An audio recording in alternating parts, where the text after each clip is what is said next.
Hello everyone, welcome back to the Fabrication Shop. Today we'll be looking at the recovery system of the Delta II launch vehicle for the Astrocam 110. If you're new to the channel, we want to encourage you to subscribe and hit the bell so that you can be notified when we drop our next video. As we continue our build out of the Delta II rocket, we come to step 10 in the parachute recovery system. Unlike most of the kits today that come with the parachute pre-assembled, this kit is going to require you to assemble the parachute yourself. While we assemble the parachute, we'll also do a couple upgrades from what is shown in the instructions. So let's get started.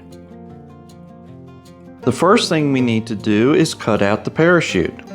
Now don't be tempted to use scissors. You won't like the results.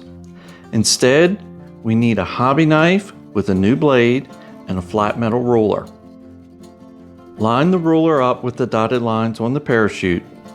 Press the ruler down firmly and follow the ruler edge with your knife. Do this for all 6 sides of the parachute.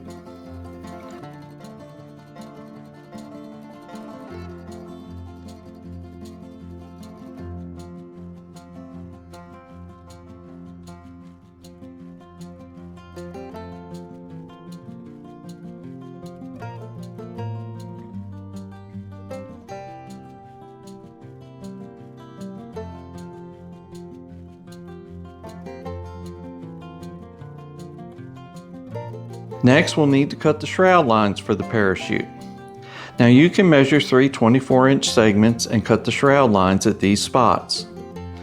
What I tend to do is to divide the shroud line into 3 equal segments and then cut them apart.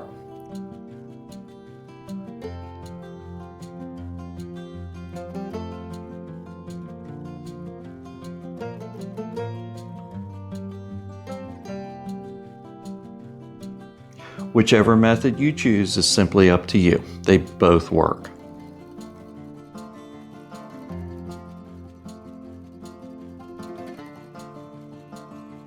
Now it's time to attach the shroud lines to the parachute. The instructions call for tying a knot on one end and laying the tape disc over top. Another method we have seen over the years is to make a loop and then apply the disc. Both of these styles are trying to prevent the shroud line from coming loose during deployment of the chute.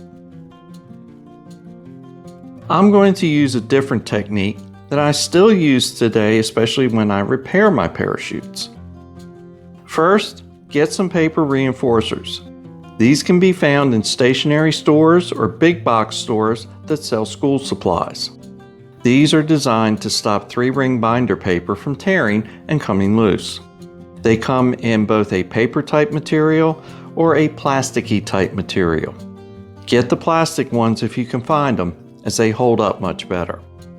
Place the reinforcers on the parachute where the tape discs are supposed to go. Put a disc on the top and on the bottom.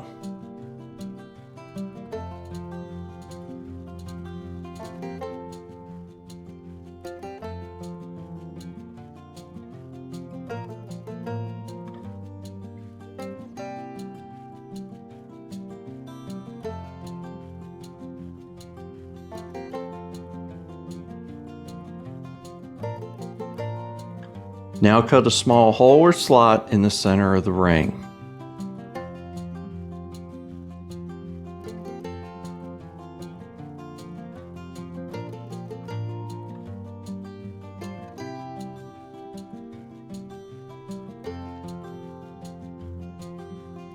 Next, take one end of your shroud line and run it through the hole. Loop it back and tie it to the remainder of the shroud line. Add a small drop of glue to secure the knot.